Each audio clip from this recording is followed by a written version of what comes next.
past the hour and we'll get started. All right, so hello everybody. Welcome. You are here today for how to land a job for the remainder of 2024. My name is Albert. I am the founder of Albert's List, and I will be your host today. Today's webinar is just me and me alone. There are no co-hosts who are coming with here. So we're going to talk a little bit about where we are in terms of this job search and this job market and where everything stands as we come into the last 2.5 months of 2024. If you can believe it, time has gone quickly. A little bit about me. I'm a San Francisco Bay Area born and raised job search entrepreneur. I'm a product marketer by day, and when I'm not helping companies refine their message and bring their products to market in a product launch, I am helping individuals like yourself understand the lay of the land and understand how the job market functions and works. I'm also the founder of Albert's List, a community of 50,100 members on Facebook today, connecting job seekers, hiring managers, job opportunities, and networking.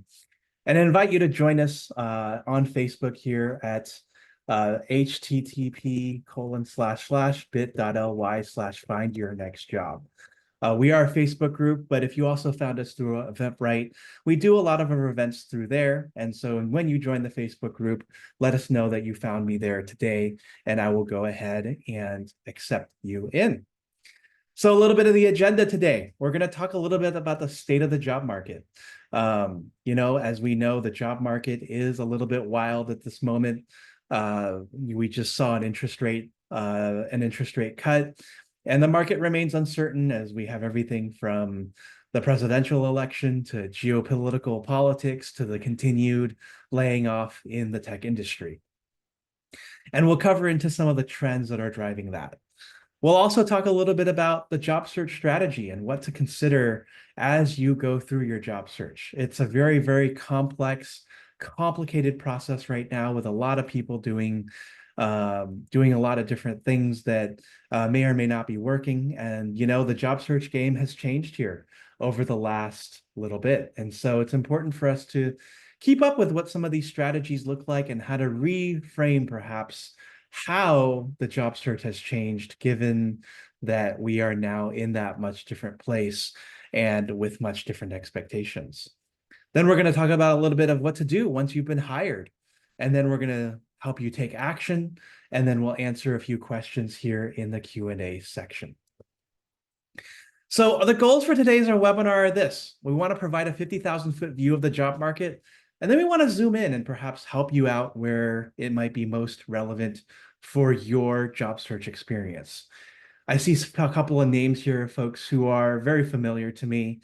If you're here and you have been to an Albert's List bootcamp, or if you've done any of our workshops with us in the past, some of this news may be new, some of it may not be, but you are more or less nonetheless welcome here to stay, as we're going to be covering a lot of information that maybe you haven't heard yet. And so hopefully you'll come out with some new information. I want to also hopefully leave you empowered to embark on your job search, and then finally to give you the resources to move forward with hope. As somebody who's been on many, many job searches myself, it is the availability of resources and creating that abundance in your life that matters a lot to me.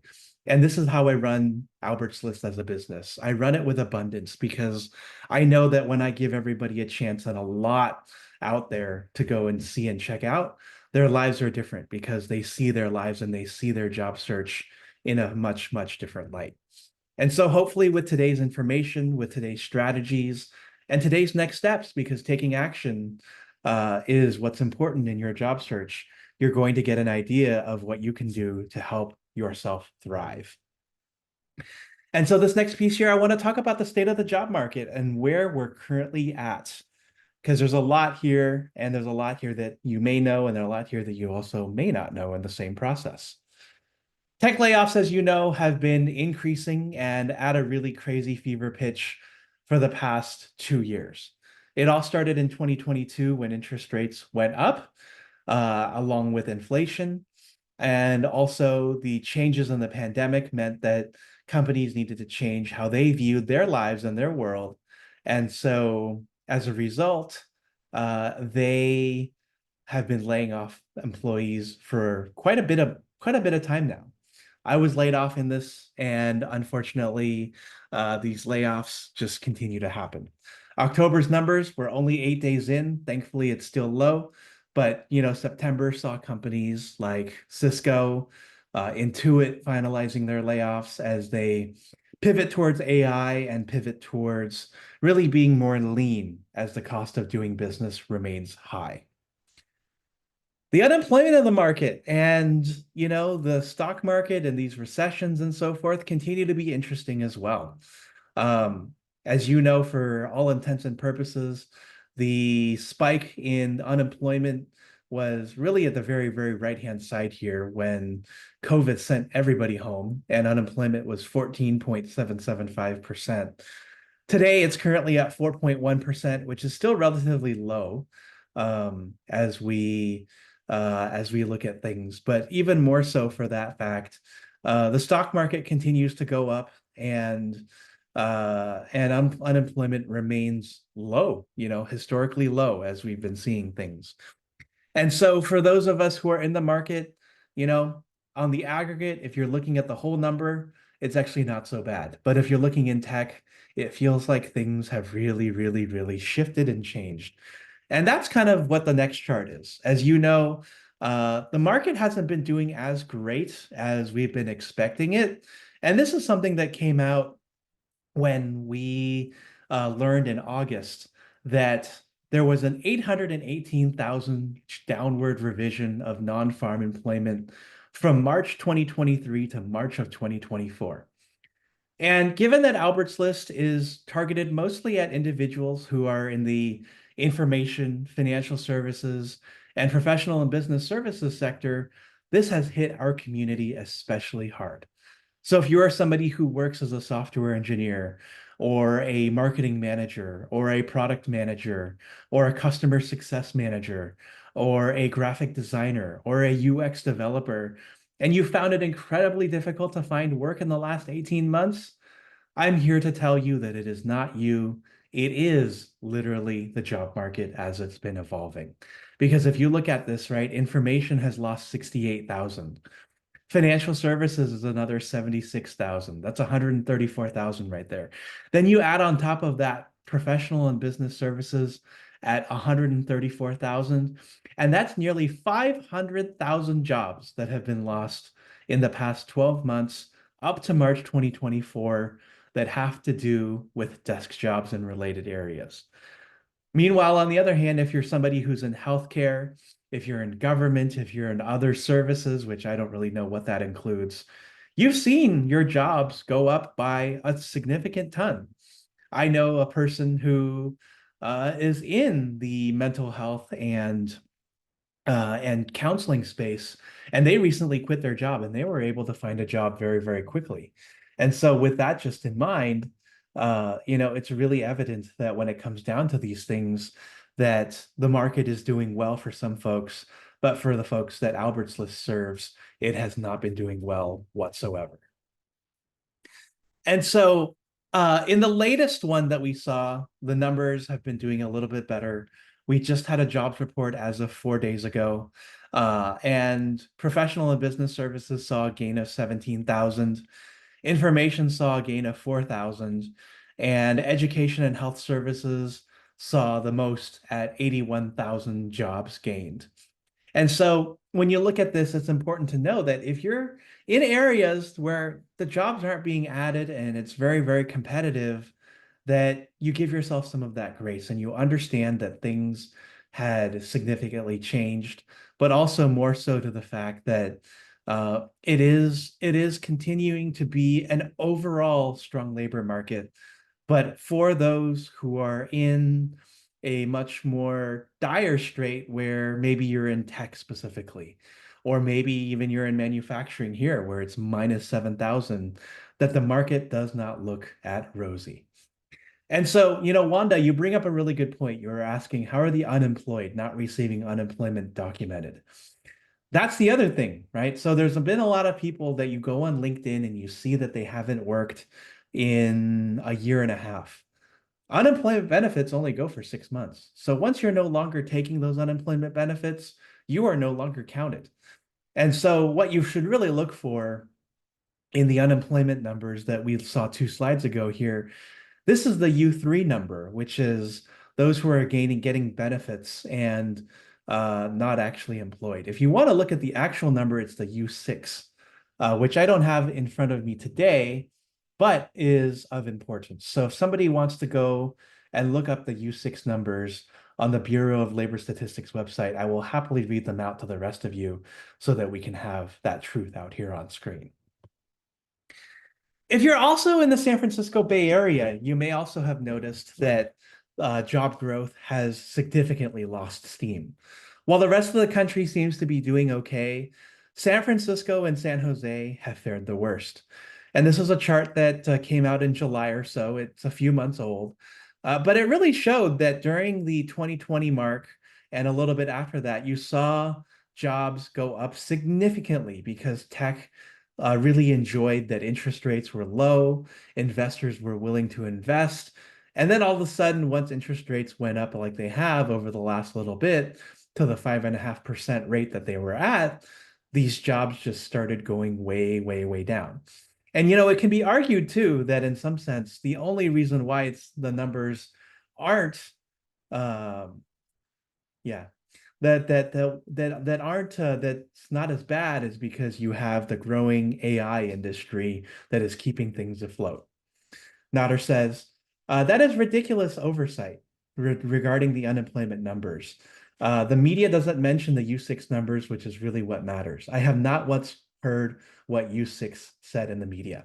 And that's correct. I would be pretty disappointed too. And I'm showing the U3 numbers, but now that you have me here, let's look at what U6 unemployment might be based on what we're seeing here. If you look at U6, it shows that the unemployment rate is actually seasonally adjusted 7.7% and peaked in July at 7.8%. So, it's not great at all. Um, and, it shows that if you were to look at it in real terms, that we are far above what has been acceptable in the market. So, yeah. Oh, okay. Anthony, the thing that I believe is that the market is still recovering and recuperating from COVID as someone who is in tech and now in blue collar, which is super stable, but the compensation rate is drastically less than what I was accustomed to. Families are still struggling to claw out of the hole that we've been thrust into after the past 4 years. Yeah, that is very correct, Anthony. And you know what? Much like you, I think there's a lot of people who are looking to quit tech.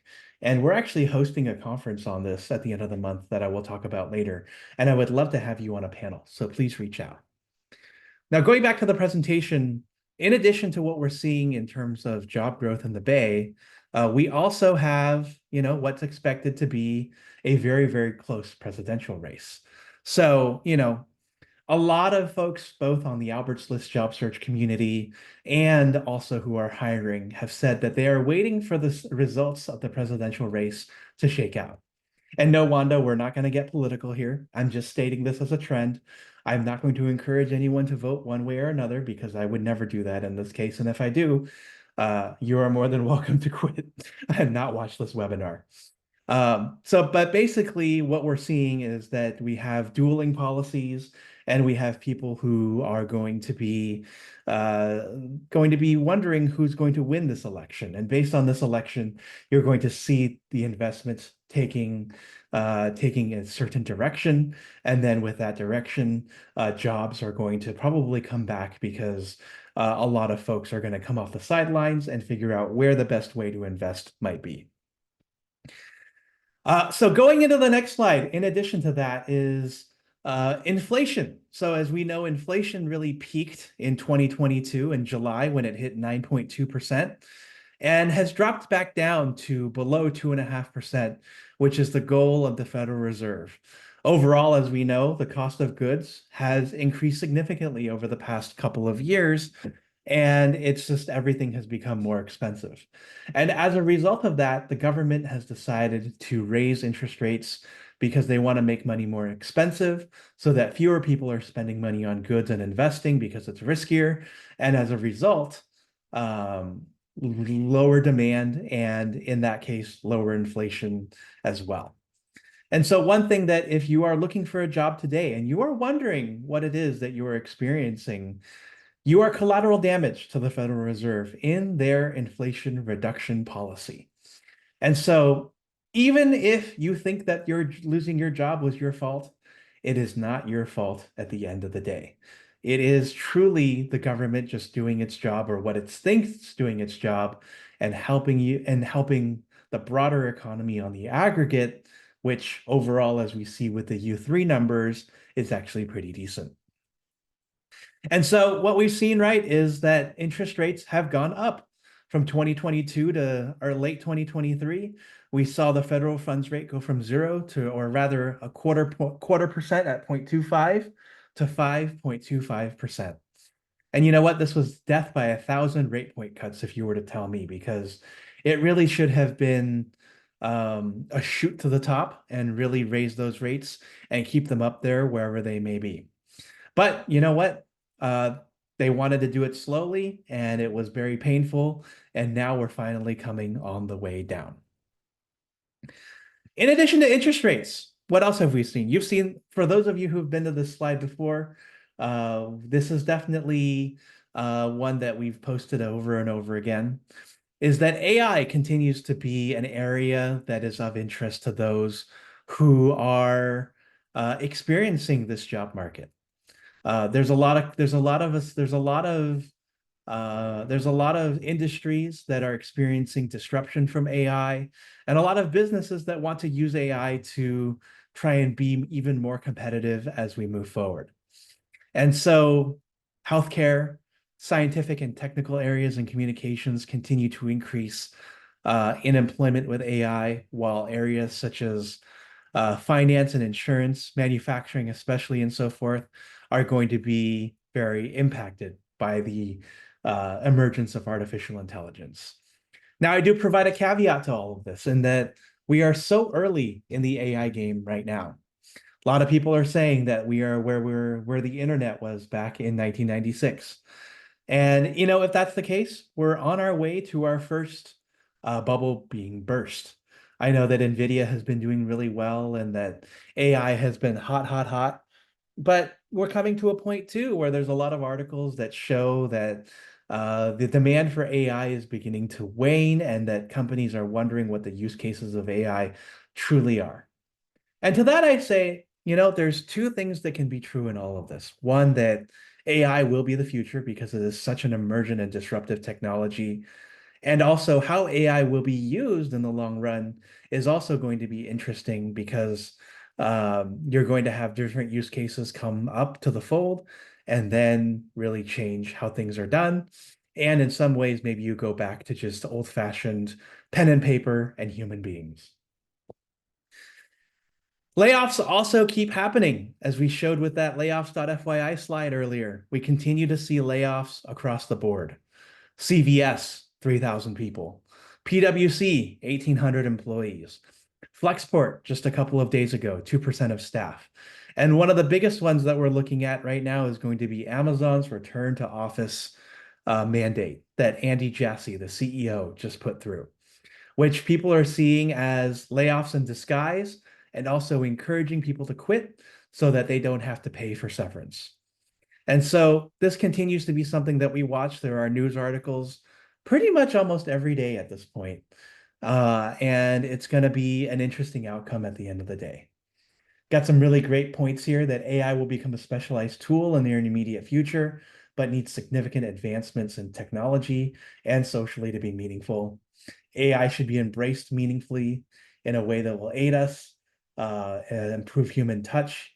Use it like a carpenter uses a hammer. I love this. Yeah, as a carpenter uses a hammer. I think that's fantastic. So with that all in mind, where are we looking at? I'm going to say that as a forward forecaster and as somebody who pays attention to this, that we're going to see a much warmer spring that is preceded by a cold winter. It is going to be hard going here for the next couple of months.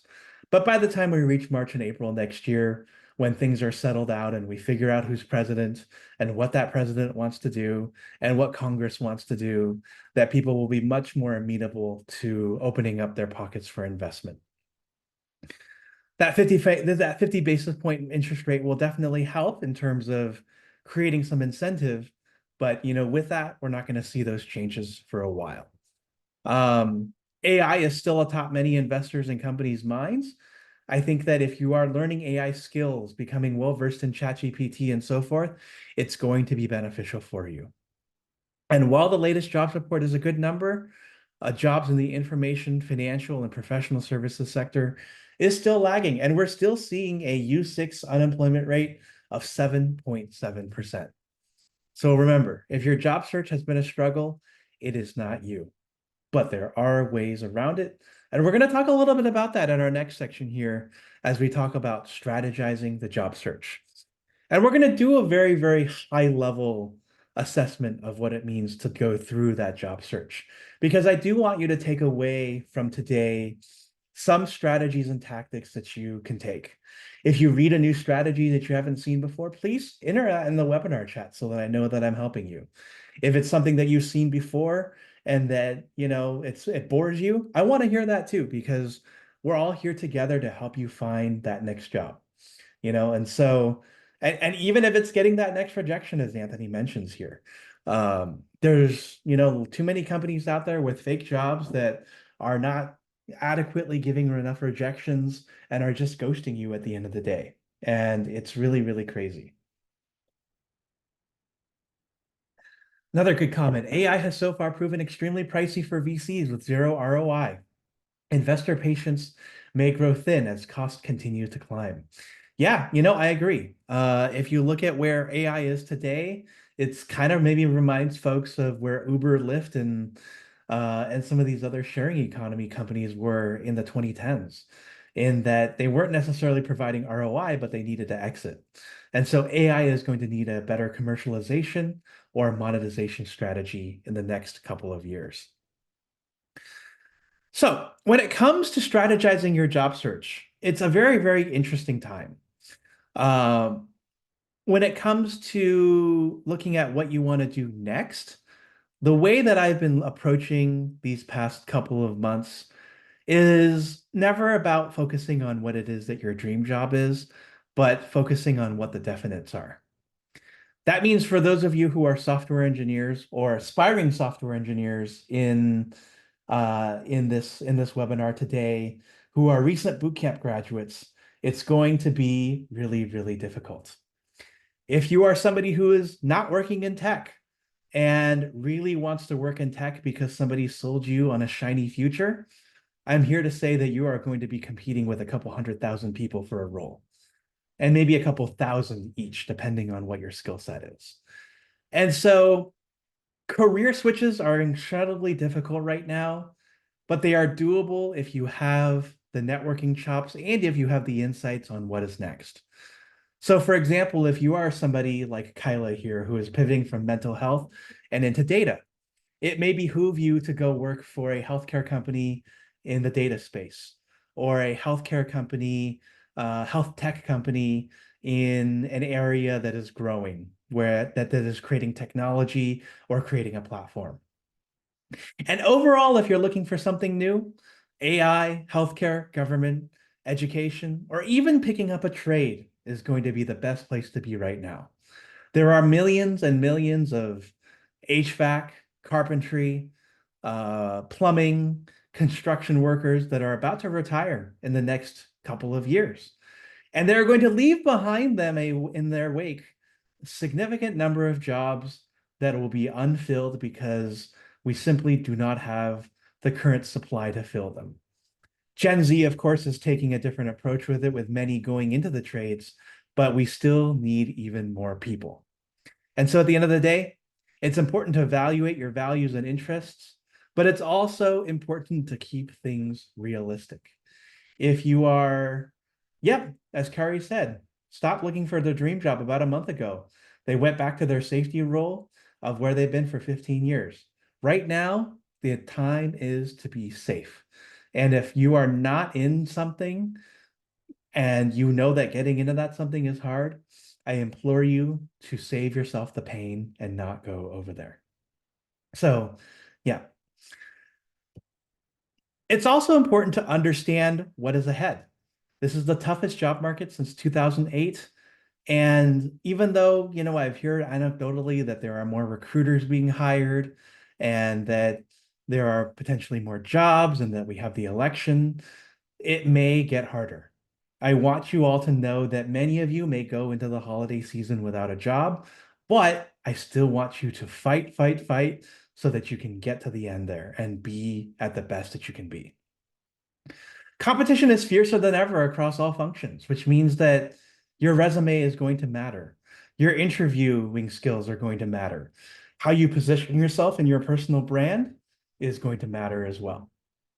And the reason why I say this is the toughest market since 2008, since there is a comment here in the chat, is because we haven't seen the volume of layoffs that we've seen since then. 2008 was a more of a blue collar, maybe traditional collar type of layoff where you saw a lot of financial services going down the tubes, government, as well as those attached to the real estate side of things because of how that entire recession occurred. This one is more tech. So if you are in tech, it is absolutely a recession. If you're in healthcare, if you're in government, education, you're actually doing really, really, really well right now because there are so many jobs to go around. So if you are a government worker, if you are a tradesperson, if you're anyone in between there, I want you to know that you should go check up on your tech friends because they may be looking for a change or they may have been looking for that change for a while. As we mentioned, some industries are faring better than others, and it's important to be not to be fair on yourself, but not hard. I know that many of you come to Albert's List every day, come to me from time to time, and express how difficult and how shameful it must feel to not be able to find a job. And I want you to know that it doesn't have to feel that way for you because it is literally hard for every single person. So, how do you do that? You can also look for opportunities in unlikely places and, network in ways that you have never done so before. Figure out skills. Start your own business like some folks have. And as we learn in this country and in this industry, that as things come out from a tough economic time, it is those who prepared during that tough economic time before that will benefit the most because they were focused on surviving and even more so to that sense, thriving. And so, whatever your values may be, I want you to understand how they look like for you. Write down your own values, understand what it is that you want in your next job, but also be realistic as you look forward. If you truly want that security, it may be time to look at the government. If you want something about giving back, it might be time to apply to that nonprofit that you've been eyeing for a while. If you want innovation, which isn't listed here as a value, but you value innovation, maybe you stick it out in tech and you really see what it looks like going forward so that you can be in the best place for yourself possible. And so that leads me to step one, is to understand that in this job market, the strategies have changed. Industry trends matter, and they always have mattered, but in this case, they matter especially a lot because when some industries thrive, other industries don't do as well. Being first to a job listing plays to your advantage. So being a hawk in your job search and turning your job search into a daily discipline is incredibly important as you look for that job. Because if you're one of the first 10 to 15 applicants, sometimes that can make all the difference. Networking matters more than ever. Leverage relationships. So if you're here in the webinar today and you haven't dropped your LinkedIn in the webinar chat, or you haven't clicked on somebody else's LinkedIn and stated what it is that you're looking for or what you're networking about, then you haven't fully been here present in the webinar yet. I encourage you to network. I encourage you to come to Albert's List. I encourage you to come to other Albert's List events and meet the people who are part of this vast network. The cat. Oh, the chat. Yes, you can. Go to the three dots on the right-hand side, and you should be able to click Save this chat. And Wanda, if you can't find it, please email me and I will send it to you myself. And then finally, acknowledge that we are in the middle of a business cycle. Every single economy goes through cycles from the beginning of time until now. If you look at the unemployment rate that we saw many charts ago, you'll notice that it went all the way back to the year 1950, 1945. And if you look here, right, there are mountains and there are valleys. And each time there was a mountain, there was a valley where it went back to being good again. And so we will have those good times back again. But it all matters on what you do right now and how you improve yourself. Okay, so if you can't find the chat, I'll just drop it into a Google Drive and I will share it in our follow-up email. Thank you so much for letting me know. When you're on LinkedIn and you're looking to do that networking, it's important to filter what you want. So if you go to your LinkedIn and you type a role, you can filter down by people based on location, based on connection type, based on company, and also based on the schools that they attended and so forth. You want to look for opportunities to be introduced and you want to work on commonalities. In this time, it's important that you find the commonalities between people because it is those common areas that bond us together. So if you went to Santa Clara University, if you're a San Francisco 49ers fan, if you enjoy collecting roadmaps, and you enjoy helping other people, then that is actually something that you can connect with me on if you're looking for me on LinkedIn. And you'll get a LinkedIn later, or if you can find me on LinkedIn right now, I'm happy to connect with you after this webinar is over and see what I can do for you.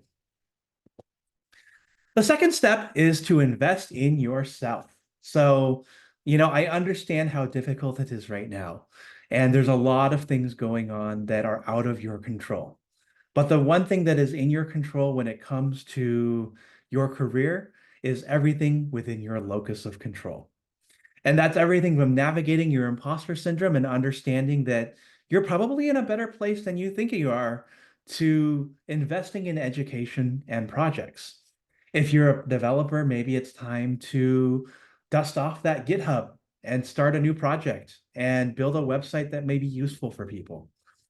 If you are a marketer, maybe it's time to build your own community around a common topic that you can leverage into something that you can build into a side hustle, and so forth and so on. It's also ready time to view yourself as the brand. View yourself as a startup ready to launch. You have skills, you have insights, you have experiences that you can take into any company, and it's time to share those out into the world, whether it's through your blog, whether it's in a LinkedIn post, a Twitter thread, or even networking in a webinar chat like this. I see a lot of names that are commonly here. I'd love to see more variety because I know there's 67 of you here in the chat. And so if you haven't said anything yet, I want you to introduce yourself and I want you to say hi. And I see some great names that I've already seen from last week. So, if you don't mind, Renee, I'm going to call you out. You were here last week for our resume workshop. Ginny, I met you on Friday at our networking event. So, I remember names. I remember the people who come here and say hello. And, the more we have you here, the more we build relationships together and the more we get to know each other and help each other out. And that comes to my final point, which is networking in the right communities. If you are in communities like Albert's List, it's a great place to start. And then move into communities that are specific to your field of work, right? So if you're a marketer, if you're an HR, if you're a software developer, look for those professional associations that will help take you further. And so that leads into step 3 as you network to build your personal brand. Remember, it's not who knows you or what you know, or it's not who you know or what you know, it is who knows you. And the squeaky wheel does not get the grease. So if you are somebody, in fact, who has been quiet, introverted, not saying much, it is time to stand up and get noticed. It is time to go out and get people to know you. Oh, hey, Claudia, good to have you here. Claudia is one of our event organizers in Southern California in the West LA space, and she's somebody to get to know. She's organizing events for us. And you know what? When it comes to networking, you want to be in her good graces because she might remember that you're looking for a job. And then you never know, it might lead to a connection. In addition to networking, you want to also build credibility and recognition through your thought leadership. So firing up that LinkedIn, saying hello, posting on Albert's List, posting on Twitter, writing a blog are all really, really incredibly important. And it's important to go where your audience is. And then you want to network and meet people strategically. I made the error early on in my career that I was going to just go meet everybody and anybody. And while it worked because I built a great network, I also want to build a network that is very specific to my industry and the work that I do. So, a question here. You mentioned starting a project. Would it be wise to start a business? Um, it may be wise. I wouldn't say I'm not here to give explicit business advice at that level, but if you can get like a no interest loan or if you can start something that's really simple and then build it out from there, then I think there's absolute possibilities. Every business costs money to run, but there are some businesses that cost less than others. So for example, if you wanted to start a business around selling used items on eBay, that's not going to cost you anything out of pocket except for eBay fees and building out that market. On the other hand, if you wanted to start a business around selling Amazon goods, you are going to start out in the red because you have to spend money to make money in that case. So with all of this in mind, one thing I want to mention, especially on the heels of what Amazon recently mentioned, is that it is not the time to take a great resignation mindset into a return to office world. We have layoffs galore. The market is tough for a certain segment of the population. And you have to realize that you have to make sacrifices to get back to the career that you want.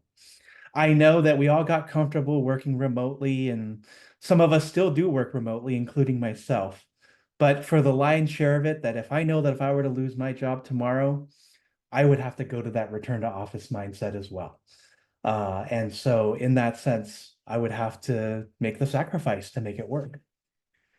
Does the Facebook group include recommendations for career coaches, resume writers, and recruiters? It does.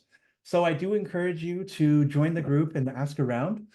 We do have people who work in various areas, and so I am happy to tag some of those names and recommend those individuals.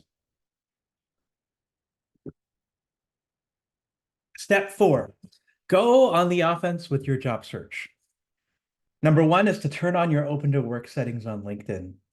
I know there's plenty of people, including former Google recruiters and Business Insider blogs, that will tell you not to turn on that setting, but I'm giving you permission now because if you're looking for a job, it's much easier when people see how obvious it is that you're looking for a job. Number 2, use the job search sites that best fit you. If you're looking for marketing, software engineering, figure out where those jobs are posted for the most part and use them as needed. Number 3, understand that opportunity can come from unlikely places. Yeah, it is not a conventional time where you send in a resume and it'll go to someone immediately and it'll turn into a job opportunity. Sometimes you have to network. If it's really hot for those who are in the Bay Area, host a barbecue and invite a bunch of friends. You never know who might be hiring. And then find an accountability partner. There are almost 70 of you here, and you can certainly reach out to each other once you've added each other on LinkedIn and find yourselves an accountability partner who can help you find that next job. We have a couple of comments here. I'm nervous to turn on the green ring because I don't want my current employer to know I'm looking. Is it better to turn on open to work for all or just recruiters alone? If you are unemployed, open your open to work for all. If you are currently employed and have a job, turn it on for just recruiters. So, yeah. So does going on offense in your job search being you should also do this? The answer is not necessarily. So the story about this particular graphic is a graphic designer in the United Kingdom who got so desperate with her job search that she created her own banner, the hashtag desperate banner. And so what ended up happening in this case is that she went viral. I think there were something like 34,000 reactions. She got written up in Forbes and Fortune. And I don't know if it's landed her a job, but it definitely got her a lot of attention. Now, should you do this? The answer that I have is probably not necessarily, because while it works for one person, repeating again may not necessarily be all that great. Um, Now, if you use the hashtag your next hire, or if you use the hashtag um, the marketer you've been looking for, or so forth, then I think you might stand a better chance because you've branded yourself as opposed to just saying that you're desperate. And by the way, if you are open to networking in this webinar chat, make sure that your webinar chat goes to everyone as opposed to host and panelists. If it's hosts and panelists, I am the only person who sees it. And while I would love to connect, I also want everyone else in here to connect as well. We're turning this webinar chat into a networking event tonight, and I want everyone to come out with the benefits of having met everyone else so that you get what you want out of your job search and that the last hour to hour and a half will not be one that is futile. Step 5 is to tell the story that you want to hear. And this is where we go into resumes for a really quick moment. A resume showcases your history. It helps create interview answers for job interviewers based on what they anticipate. It helps you be consistent with your message to the world, and it allows you to practice, practice, practice, both in an interview setting and being able to really showcase your message and your positioning as a candidate in the market. And so what does that mean? You start by introducing yourself. You then share the highlights of your career. You explain the skills that have gotten you there, and then you go into detail, and then you share your education and your certifications. If you want to go ahead and steal this screenshot here, I'm going to leave it up for a little longer so you can take a screenshot or you can take a picture of it and apply this to your resume. Pre-pandemic, I was able to get probably, or not pre-layoffs in 2022 to 2023, I've been able to get about 30 offers over 5 job searches with this resume format. So I do know that it works. Yes. So, oh, wonderful. We do have a couple of folks here from Australia. Good to meet you all. It's good to have you here. Step number 6 is to interview with confidence. I want you to understand when you interview what's at stake, know where you create risk and mitigate it, and then find out where you excite employers and build employment and build excitement with your special sauce. Oh no, I'm so sorry to hear about that, Ryan. She's just getting spam. They're getting spammed by resume writers after they enabled open to work. Yeah, there's not a lot of very good ones over there either, but it's yeah, we'll figure it out. We're doing a wet resume webinar tomorrow too, so I'm gonna have that up here on our side when we're there. It's also important that as you interview with confidence that you're very familiar with your STAR, SAR, or CAR stories. Know what you've done and know your impact. STAR method is the situation, task, action, and result, or the circumstance, action, and result. And so as you look through that, really work through what it is that you know that you're saying and have an idea of how that fits into your interview process. When it comes to understanding what's at stake, oh, yeah, so the steps are situation, task, action, and result.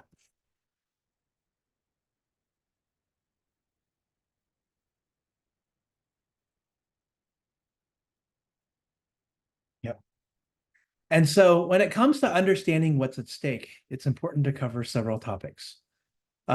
What's at stake is important because companies don't just hire to hire anybody when it comes to their open roles. They are hiring for reasons that include saving money, making money, and helping the operations run smoothly so that their company can stay open. And so as somebody who works for any company, you have to be able to understand how you fit relatively to everybody else, including yourself to the customers who buy your product or the customers internally to you who depend on you to have the right solutions out there. You in relation to your boss and how you make them look good and what they're looking for from you in order to move projects forward. You and your colleagues so that they know what it is that you um, what it is that you look what it is that they need to be completed. You as it relates to the company so you can help them grow, and then you as it relates to your industry. Okay, so I'm being asked about step 1 through step 6. So I'm gonna go through this really, really quickly here. Step 1 is understand that your strategies have changed. Step 2 is to invest in yourself. And there'll be a recording of this, by the way, too. Step 3 is to build your personal brand. Step 4 is to go on offense with your search. Step 5 is to tell the story that you want heard. And step 6 is to interview with confidence. I'll be sending a recording of this later so you can go through each step specifically. And with regards to interview questions, there are many different types of interview questions that you're going to receive today, including fact-based questions that focus on what it is that you know about the company, what you want, personality-based questions based on how self-aware you are and how you approach problems, situational questions on whether the past success translates into future results and whether you're a problem solver, hypothetical questions, which cover your vision, ambition, and your problem-solving approach, and then knowing if you have any questions for them. And it's important to know that as you go through the interview process, to remember why it is that you're being asked any of these questions in the first place. And I should say, yeah, behavioral questions, which kind of go into the situational questions, which shows what type of behavior that you've done. Thank you, Wanda. And so it is important for you to know what question is being asked and then answer accordingly. If somebody asks you, tell me about a time when you did something, that's a star question. If somebody wants you to give a hypothetical, then they want you to walk them through how you're thinking and a plan of what you're doing. If they're asking you for a fact-based question, you want to know how to answer what it is that you want. How much are you going to be making? Where are you in your job search, etc.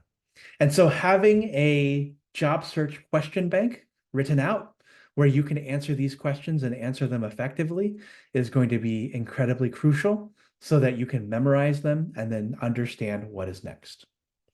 And so that's step number 6. Step number 7 is to turn job hunting into a habit. I encourage everyone to not stop with their job search until they sign an offer and their very first day. I tell them to be consistent about job hunting and finding their next role. This is not something that you go for 2 days of the week and then you take the rest of the 3 days off, Monday through Friday. This is something that you're doing Monday to Friday and that you are being very consistent about. You're also being flexible. You don't sacrifice for the things you really want. Don't sacrifice for the things you really want. So what's what I'm saying? So in that sense, know that the state of the market has changed and that you need to make adjustments as needed. And if you need to take a 3 to 6 month contract to figure it out in between, it is okay. The market has not been great. And if you need the money so you can pay your bills or you need the money to get the experience, take that 6 month contract, take that year-long contract and keep on looking. People will understand that it's a business decision. And then step number 8, which might be tough, is to help others. It's a tough market out there, but together we can all be in a much stronger place. Network and ask for the job, reach out to me when you're on LinkedIn and ask for that introduction, but also offer help to other people. I know it's difficult when you're trying to put on your own mask, but also be out there making sure that everybody is in the boat together and that you're all trying to find that same outcome.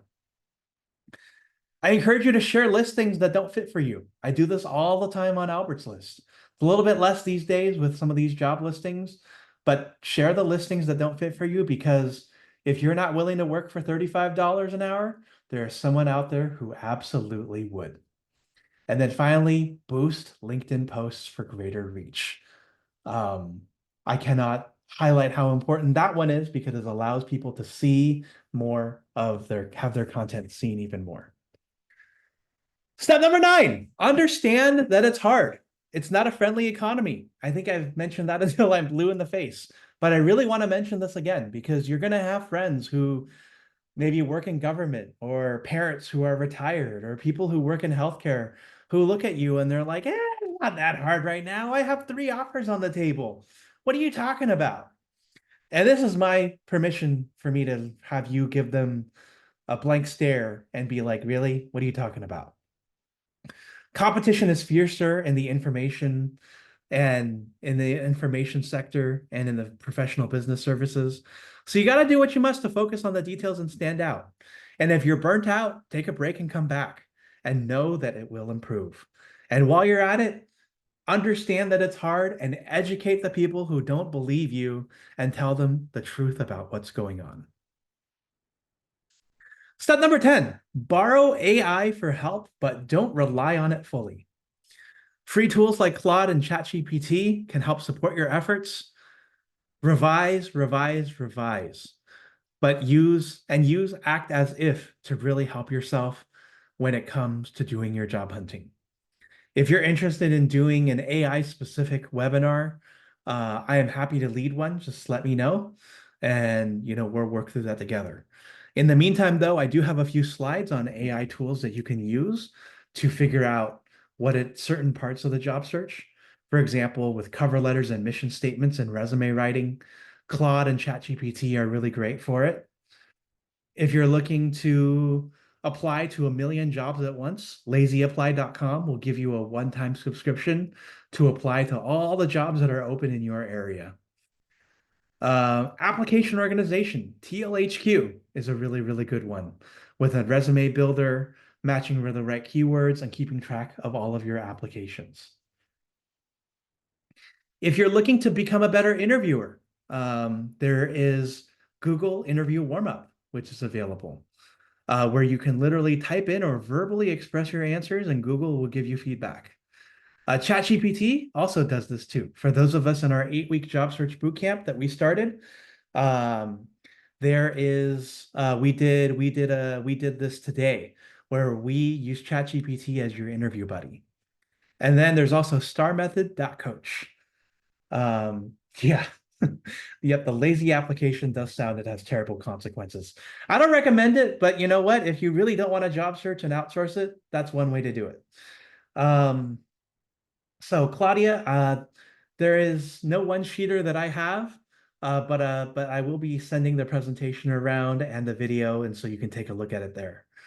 Yeah. Oh, okay. So Renee, have you used Lazy Apply? Would love to see if people have used it and what their experiences are. And if it's just as seamless as it seems to be, and if you have gotten a lot of phone calls back, but selectively. Okay, cool. So once you've taken all these 10 steps, what to do once you've been hired? You finally got the job, you're finally there, and is it time to coast? Not necessarily. A new job is a new beginning, but it is not the time to rest. It is the time to keep going. Do take a break as you are, but keep networking and start performing as you are in this new job. So it means learning new skills, developing leadership, growing communication skills, and earning those increased duties. And along the way, you also want to continue networking, because you truly never know with this economy anymore. And once you have found where you want to be, help others up to do the same. A job is rarely forever, right? So keep networking and building your brand. And as you register accomplishments, write them down for your resume. Stay in touch with the old recruiters and help them out too. I have built a lot of relationships with recruiters over the years simply because I provide a large, gigantic social channel for them to come and hang out with me. And you can do the same. You don't need to have 50,000 people. You can literally have 300 people and really truly make it work because you are focused on helping others. And so with that, I want you to help to take action today on where your job search goes next. I do want to mention this next section is very promotion heavy. So if you don't like being sold to, I totally understand. It is a combination of free and paid resources that I over here at Albert's List have created so that it can make it a little bit easier for you to find what's next. So the first thing I want to offer for you today is the ability to DIY your job hunt with the Job Seeker Survival Kit. It's 55 hours worth of content valued at 2 grand that I've been just giving away for 25 bucks. It's 49 videos across finding your next job, discovering what you want, what to do once you get hired, how to use AI in your job search, and sample mock interviews. We have 18 of these mock interviews, including marketing, administrative assistance, software engineering, and product management. So come check it out.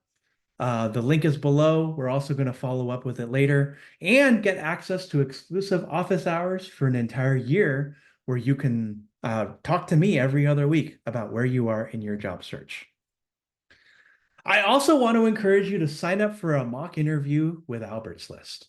We've done 111 of these since the start of the pandemic, and they feature a Fortune 500 recruiter for non-technical roles or a senior software engineering lead for technical roles.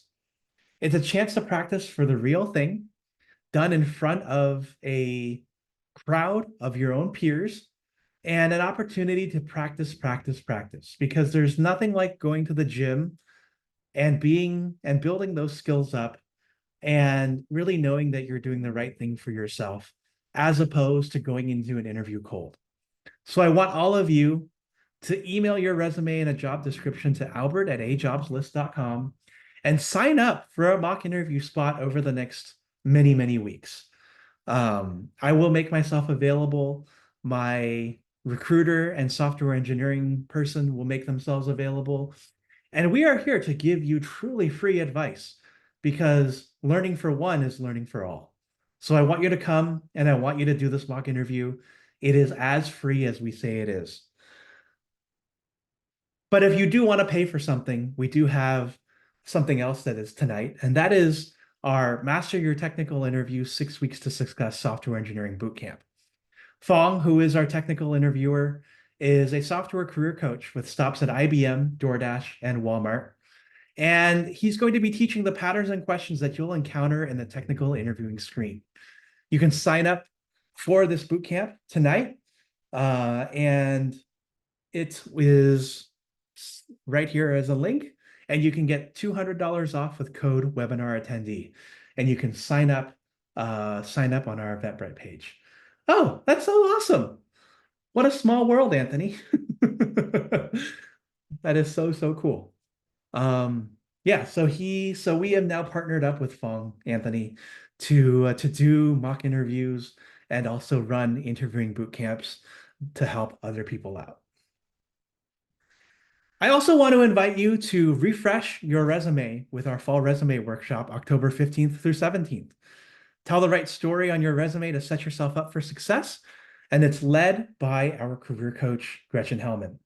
And if you are unsure about what this all is so far, we have a webinar tomorrow that will tell you more about what it is that she is teaching.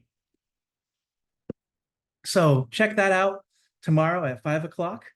And you're going to learn about how to write your resume, how to tell the right story, and then translate it to your LinkedIn profile. So check that out. I'm not going to send you the paid link. I'm going to send you the link where you can sign up because I want you to see what we're all about first before you fork over your credit card. In addition to understanding job search strategy, I also want you to be informed on the state of the market. Every month here at Albert's List, we host a monthly webinar featuring Dr. Riley White, who is a finance professor at the University of New Mexico. He teaches MBA students, and he comes and tells us about the state of the job market all for free while answering your questions. And it doesn't matter what your questions are, they can be as silly as you want them to be.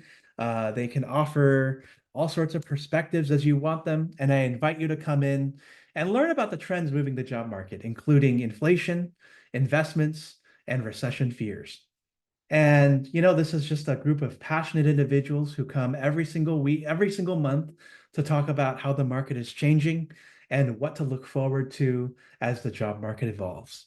And so I want you to take a look at that and join us. This event is for free, and we take donations, of course, but you can come for free fully if you want to. If interviewing continues to be a challenge for you, I want you to also come and uplevel your interviewing skills starting on October 24th. That same Fortune 500 recruiter that we mentioned, Corey Hiramoto of careershakers.com, is here to tell you how to improve your interviewing skills. And he's starting with a webinar this Thursday, October the 10th at 5 p.m. He's going to teach you how to articulate your special sauce, create those interviewing questions, and understand how you can answer those questions in the best way that paint you as not just a risk, but the most exciting candidate that's out there on the market today. So sign up for how to interview in a competitive job market. We have this going on October 10th and October 17th with a chance for you to improve your outcomes. And if you want to develop those AI skills, we've got something for those of you who want that too. Come join us on October 30th, the night before Halloween, for Build AI Skills for Your Future on how to build AI skills for your career Halloween edition. We're joined by Renee Tercios, who is a self-taught programmer, who will show you in just a few moments how easy it is to learn AI skills. And he's going to do it with a Halloween-style AI treat. Sign up on our Facebook page there, or look at the webinar chat that I sent you. And I promise you, I have just one more thing here that I'm going to go through before we conclude. I also want to invite all of those of you who want to quit tech to come to our Career Transition Conference on November 2nd at the Presidio in San Francisco, particularly for those of you who are local. We're going to have 3 panels featuring careers that you can consider outside of tech, including mental health, government, career coaching, and so forth, as well as strategies to leave taught by career coaches, and then the truth about the trades. We're going to have more folks who can join who are in the trades and give you the truth of what it's like to work there. This event is free for job seekers, and we're always looking for more panelists. So sign up for Career Transition Conference. Is it time to quit tech? And finally, at the very, very, very end of it, I want you to stay in touch with me. If you are here, join me on LinkedIn.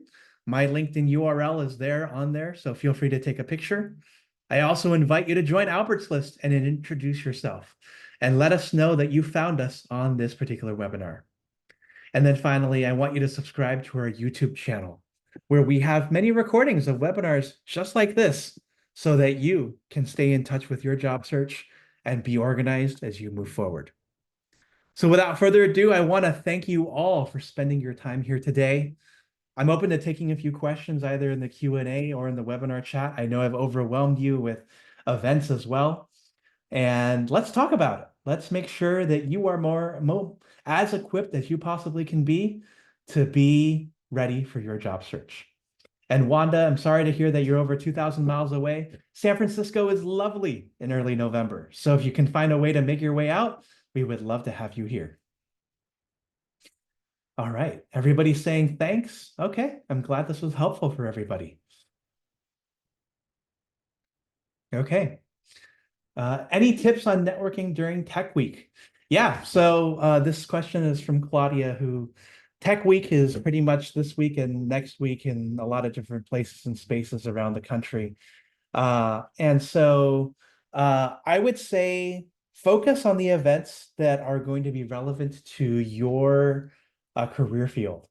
Oh, founder and invite only heavy. Oh, that stinks. I would say that if you can go find a happy hour that's maybe a little bit more general, that's a great way to break yourself in.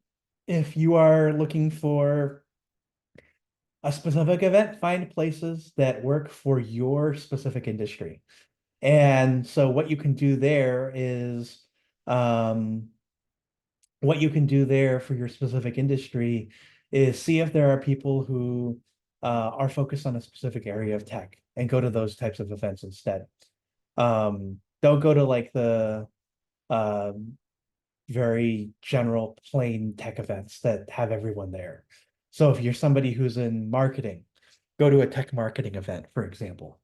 Or, Claudia, since you are managing Southern California, we can do our own event too and invite everyone to come with us, right? So that's what I always like. Cool. Anthony, please do connect with me. I would love to have you on the panel. Any thoughts on ways to network at large conferences? Trade business cards, yes, LinkedIn QR codes, and then come from a point of value. You're obviously at the conference for a reason, and so are they. And so see if you can be a reasonable solution for them, or if you're somebody who has different ideas. Advice on finding a career coach. I would say do your due diligence. Figure out where their clients have been hired, and figure out what it is that they really want. They really can teach you on, and if they have any experience in your specific industry. I would say that price does matter in this case because some people are able to charge $5,000 because they have the personal brand. So forth. Yeah. What is the recommendation of whether I should put my location on my resume? Should I put city, state? Yes, if you are applying locally. No, if you are applying for remote jobs. Yeah, find a career coach in the line of work that you're looking for. Correct. Can I post my LinkedIn? Yes, I can. And I think I'm about to get a bunch of invitations, and that's going to be fabulous. So there we go. There's my LinkedIn. And if you want to see my LinkedIn here, it's here as well. So yeah, I have that in the comment section. And yeah, I look forward to seeing you all. And I'm going to give you the link for Albert's list as well, so you can join us there too. So thank you. I know we have a lot of webinars coming up. I know we have a lot coming up. And so please come and take a look. Join us either starting tonight or starting tomorrow. And we will look forward to serving you in whatever way we can as we help you in your job search. So without further ado, thank you, everybody. I look forward to seeing you soon. And I wish you all the best of luck in your job search. And join us in community so you can not feel alone. All right, I'm going to end it here, and I'm going to wish you all a wonderful evening. See you later, everybody. Bye.